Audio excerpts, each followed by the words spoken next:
তিনটি পাপ করলে তাড়াতাড়ি মারা যাবেন, আপনার হায়াত কমে যাবে, হায়াতে কোনো বরকত থাকবে না। হায়াত মৌত সবকিছু আল্লাহর হাতে, কিন্তু কিছু কিছু কাজ এমন আছে যে কাজের মাধ্যমে আপনার হায়াতে আল্লাহ তাআলা বরকত দান করেন, আর কিছু কিছু গুনাহ এমন আছে যে গুনাহের মাধ্যমে আল্লাহ তাআলা আপনার হায়াতটাকে সংকুচিত করে দেন। আল্লাহ তাআলা আপনার হায়াতের ভিতরে কোনো বরকত দেন না।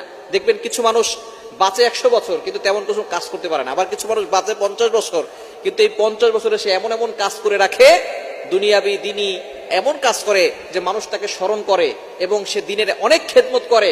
আল্লাহ পাক রব্বুল আলামিন এই 60 বছরের জিন্দেগিতে, 50 বছরের জিন্দেগিতে যে ভালো ভালো কাজ করেছে এই জন্য তাকে জান্নাতের ব্যবস্থা করেন। এজন্য আমাদের হযরত আলী রাদিয়াল্লাহু আনহু তিনি বলেছেন যে আমাদের কিছু কাজ এমন আছে যে কাজের মাধ্যমে আমাদের হায়াতে বরকত আসে, আর কিছু কাজ আছে যে কাজের মাধ্যমে হায়াতের ভিতরে বরকত কমে যায়।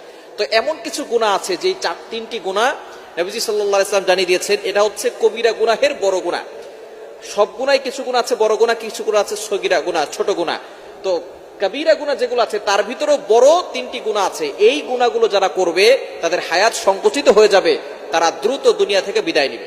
এক নাম্বার হচ্ছে আশিরকু বিল্লাহ, আল্লাহর সাথে কাউকে শরীক করা, অংশীদার করা। আল্লাহ সব গুনাহ ক্ষমা করেন কিন্তু শিরিককারীকে আল্লাহ ক্ষমা করেন। আল্লাহ নিজে বলে দিয়েছেন, কোরআন খুলেন 5 নম্বর পারার 5 নম্বর পৃষ্ঠার 4-5 নম্বর লাইন, সূরা নিসার 48 48 নম্বর আয়াতে রব্বুল আলামিন বলেন, ইন্নাল্লাহা লা ইয়াগফিরু আন ইউশরাকা বিহি ওয়া ইয়াগফিরু মা দুনা যালিকা লিমান ইয়াশা।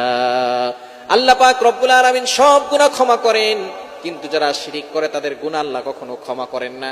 এজন্য এক নাম্বার সবচেয়ে বড় গুনাহ হচ্ছে শিরিক করা। ক্যান্সারের অ্যানসার আছে কিন্তু শিরিকের কোনো অ্যানসার নাই।